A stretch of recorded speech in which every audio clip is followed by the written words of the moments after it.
Today's video will work with two pretty important theorems, Rolle's theorem and the mean value theorem.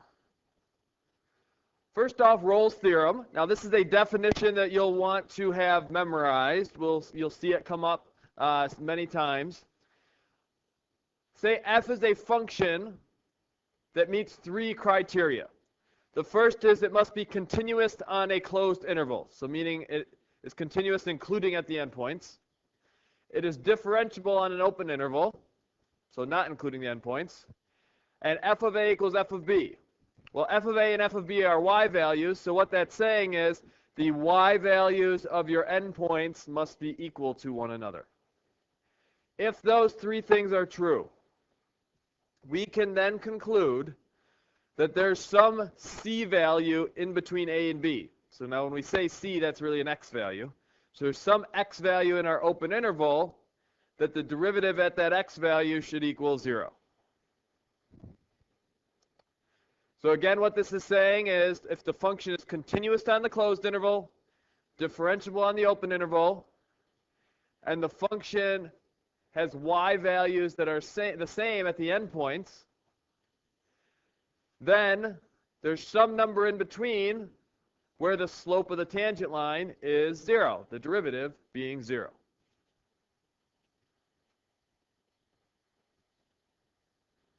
Here's a couple visual examples of that. Well, say you have a constant function. Well, basically everywhere in between it would meet that case.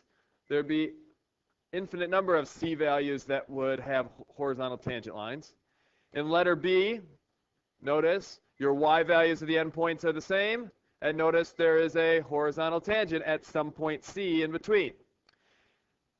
The Rolle's theorem just guarantees there's at least one, but you can have more than that. As you see in letter C, it could happen 2 times. Or in D, you're back to a case where it's just 1. But in all those cases, they're continuous functions, they're differentiable, and the y values of the endpoints are equal to one another.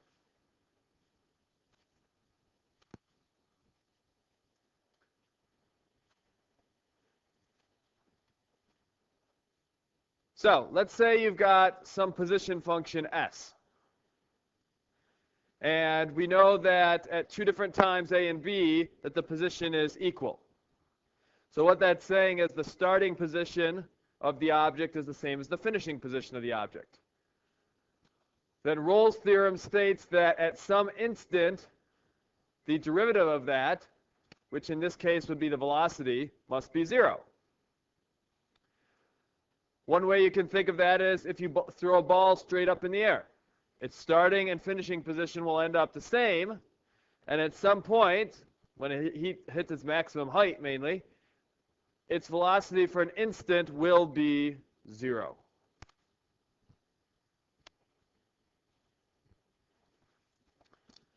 Now we're going to prove that this equation here has exactly one real root using Rolle's theorem.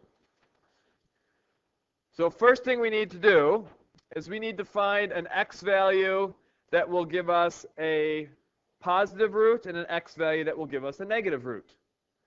Well, the fact that this y-intercept's -1, we can do f of 0 is equal to -1. And then let's test 1 out, because 1's an easy number. When you put in 1 cubed is 1, plus 1 is 2, minus 1 is +1. So using 0 and 1, we were able to get one y value that's negative, one that's positive. And again, those just gave us something that worked. Okay, you could have picked other values as long as you get one that's negative, one that's positive. The reason we needed that is now by the intermediate value theorem that we saw during continuity, we know that there is a root between 0 and 1. The reason we know that, the intermediate value theorem told us if you have a continuous function and you have 2 different y values, it must hit every y value in between there. In other words, it can't jump over. So that's why I wanted to get one that was negative and one that was positive, because we're guaranteed then to hit 0 at some point in between there. So we know there's at least one. We want to show that there's exactly one. And we're going to do what's called a proof by contradiction.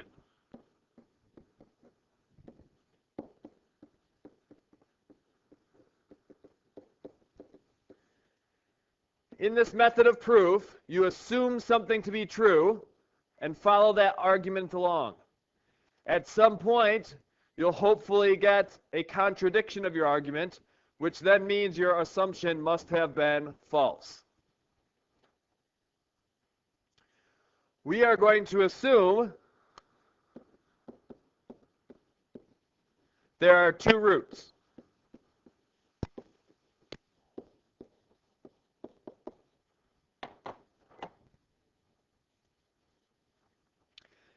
If there are two roots, let's call them A and B. If they are roots, we then know that f of A should equal 0 and f of B should equal 0. That's saying if they're roots, their y values at those x values should be 0. Well, x cubed plus x minus 1 is continuous and it's differentiable everywhere. And we just showed that we have two endpoints that have the same y values. So this now sets us up for Rolle's theorem. By Rolle's theorem,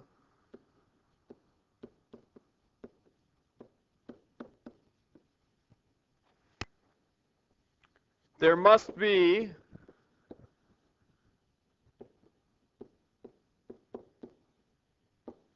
some value c that is contained in the open interval AB.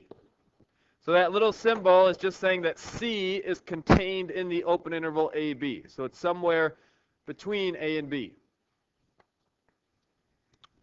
Where f prime of C equals 0. So this is just our conclusion from Rolle's theorem. Because it's continuous and differentiable and we have two y values at the endpoints that are the same, Rolle's theorem tells us the derivative at some point in the middle must be 0. So we had x cubed plus x minus 1. The derivative of that, f prime of x, would be 3x squared plus 1. Again, Rolle's tells us that derivative should equal 0 somewhere in our interval. Subtract the 1 over and divide by 3, you'll get negative 1/3 equals x squared.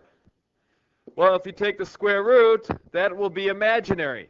So therefore, it'll never happen.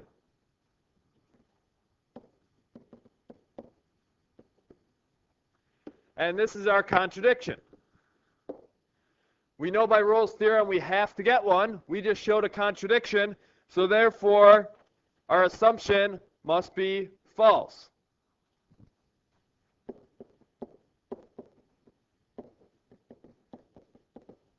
So we just got a contradiction. So we can say thus, there must only be one root.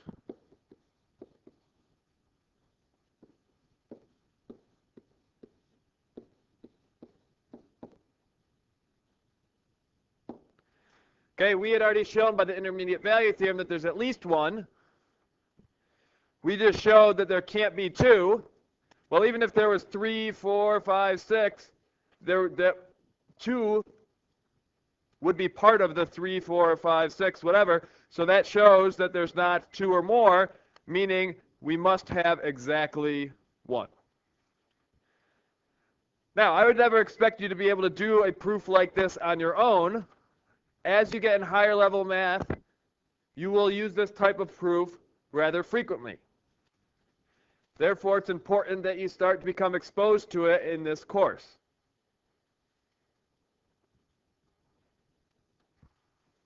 Our second theorem we're going to work with today is called the mean value theorem. We have two initial conditions. And again, this is a definition that you're going to want to know all of. You'll see it come up several times. Let f be a function that meets these two conditions. It's continuous on the closed interval and differentiable on the open interval. So it's the same as the first two conditions in Rolle's. Our conclusion for this, though, says that some x value c in our interval, the derivative at that value will equal f of b minus f of a over b minus a. F of b minus f of a over b minus a is just your slope, saying change in y over change in x, when you use the points of your endpoint. So this conclusion is saying the slope between the points of your endpoint should equal your derivative at some point in between. Well, keep in mind your derivative at a point is just the slope of the tangent line. So what the mean value theorem is really saying is the slope of your tangent line at some point in the interval should equal the slope between your two endpoints.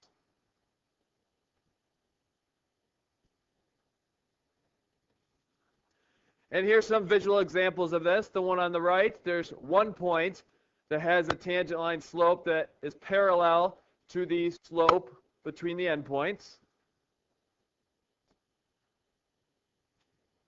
And on the right, there just happens to be two, but the mean value theorem guarantees there's at least one.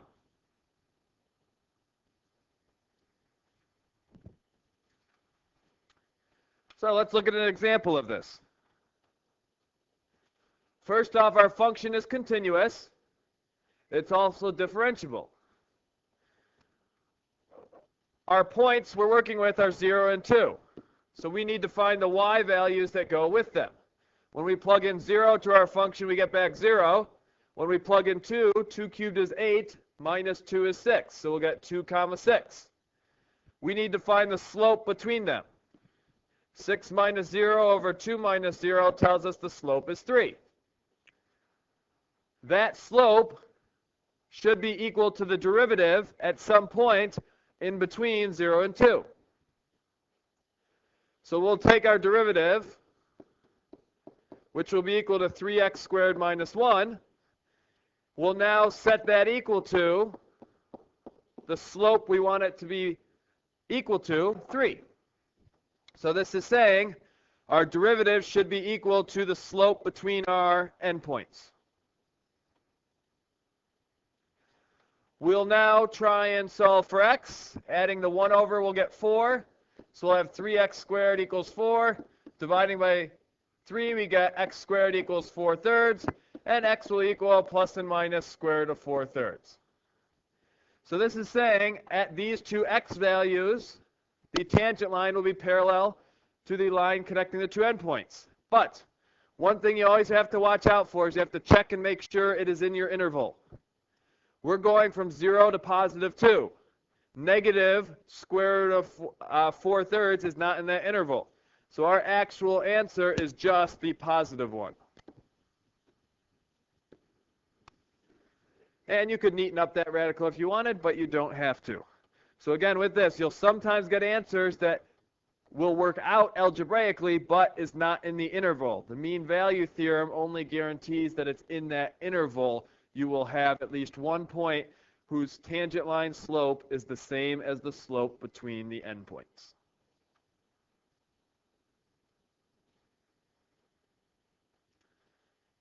And here's a visual of that. The blue line is the slope between our two endpoints at 2, 6, and 0, 0.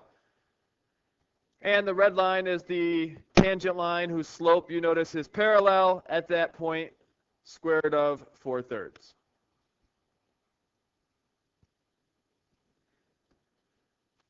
So in reality, what the mean value theorem is telling us is that the instantaneous velocity, your derivative, must be equal to the average velocity of the interval. So if a car is traveling 180 kilometers per hour in 2 hours, your average velocity then would be 90 kilometers an hour. The mean value theorem guarantees that the speedometer must have hit 90 kilometers per hour at some point. Technically, police officers could use the mean value theorem to pull someone over for speeding. They could just use the times on the easy pass to determine the average velocity. And by the mean value theorem, if your average velocity, say, was 70 miles per hour on the thruway, the mean value theorem would guarantee that your instantaneous velocity must have been 70 miles per hour at some point on your trip, guaranteeing that you must have been speeding at some point. Now, the odds of them actually doing that is very unlikely, but they could, because the mean value theorem tells them that it would be the case.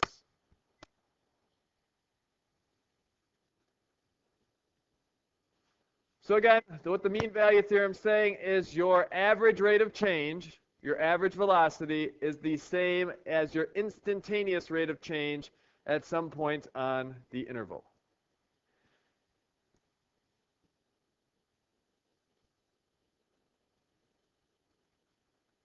That's all for today's video. We'll see you next class period.